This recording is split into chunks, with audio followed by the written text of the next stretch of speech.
খেলাটা কোন লেভেলে গেছে দেখছেন? শাহাবুদ্দিন চুপ্পুকে অপসারণ করার নোটিশ। দেখেন বিষয়টা। এর আগে বলে রাখি, যারা ফলো করেন নাই ফলো করে দিবেন প্লিজ।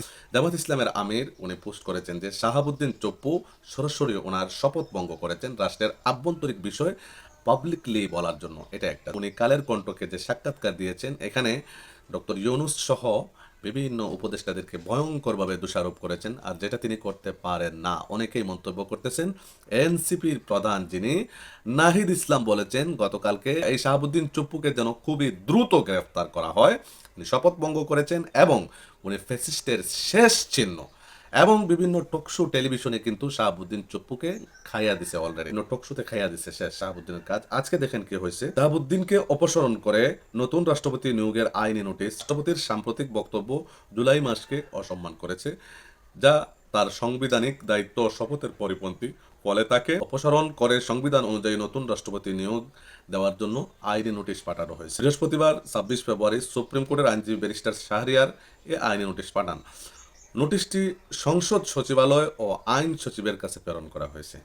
আইনি নোটিশে বলা হয়, জুলাইকে অসম্মান করে সাম্প্রতিক বক্তব্য দেয়ায় শপথ ভেঙেছেন রাষ্ট্রপতি শাহাবুদ্দিন, আর তাই তাকে অপসারণ করে নতুন রাষ্ট্রপতি নিয়োগ দিয়ে ত্রয়োদশ সংসদের প্রথম অধিবেশন উদ্বোধন করাতে সংসদ সচিবালয় ও আইন সচিবকে আইনি নোটিশ পাঠিয়েছেন আইনজীবী ব্যারিস্টার শাহরিয়ার। ভিডিওটা শেয়ার করে দেন। নোটিশে আরও উল্লেখ করেন, বিশেষ যে বিষয়টা, নোটিশে আরও উল্লেখ করেন 24 ঘন্টার মধ্যে এই বিষয়ে প্রয়োজনীয় ব্যবস্থা গ্রহণ না হলে আইন অনুযায়ী পরবর্তী পদক্ষেপ নেবেন। দর্শক, বিষয়টা আপনি বুঝতেছেন? মানে এই শাহাবুদ্দিন চুপ্পু থাকা অবস্থায়, সে রাষ্ট্রপতি থাকা অবস্থায়, এটা কিন্তু আমারও প্রশ্ন, আমি সাধারণ মানুষ হিসাবে এটা আমারও প্রশ্ন। সে রাষ্ট্রপতি থাকা অবস্থায় কিভাবে দেশে গণহত্যা চললো, একটা সরকার কিভাবে ফ্যাসিস্ট হয়ে উঠলো, সে কদমবুসি করতে চায়, সালাম নিতে চায়, সে জিয়াউর রহমান সাহেবকে, বেগম জিয়াকে অকথ্য ভাষায় গালিগালাজ করেছে, পাশাপাশি তারেক রহমান সাহেবকে খাম্বা তারেকও বলেছে। টোটাল সব কিছু মিলে এই সে কালের কণ্ঠকে সাক্ষাৎকার দিয়ে সরাসরি অভ্যুত্থানকে অপমান করেছে। এবং এই যে বিএনপির কথা বলেছেন, বিএনপি এবং প্রশাসন ওনাকে বাঁচিয়ে রাখছেন, এগুলা কিন্তু বিএনপির জন্য, প্রশাসনের জন্য খুবই ভয়ঙ্কর একটা তথ্য। মানে হিতে বিপরীত হয়ে গেছে।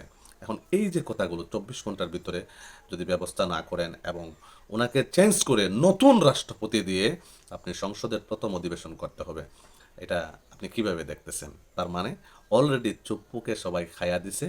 চুপ্পুর বিরুদ্ধে 2-1 দিনের ভিতরে মামলা হয়ে যাবে। মনে রাখবেন, এই চুপ্পু কিন্তু জুলাইয়ের সবচেয়ে বড় গাদ্দার, এবং সে থাকা অবস্থায় জুলাই সংগঠিত হয়েছে। আপনারা অনেকেই হয়তো জানেন বিষয়টা। অভ্যুত্থানের 4 থেকে 5 দিন পরে প্রধান উপদেষ্টারা দূরে কোথাও সফরে গিয়েছিলেন। এর ভিতরেই কিন্তু প্রধান বিচারপতি সহ এই চুপ্পুর পরামর্শে রাষ্ট্রটাকে আবার অন্যভাবে নেওয়ার চিন্তা ভাবনা করছিল এই চুপ্পু।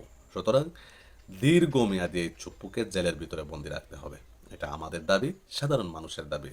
প্রিয় দর্শক, আপনি কি মনে করেন বিষয়টা?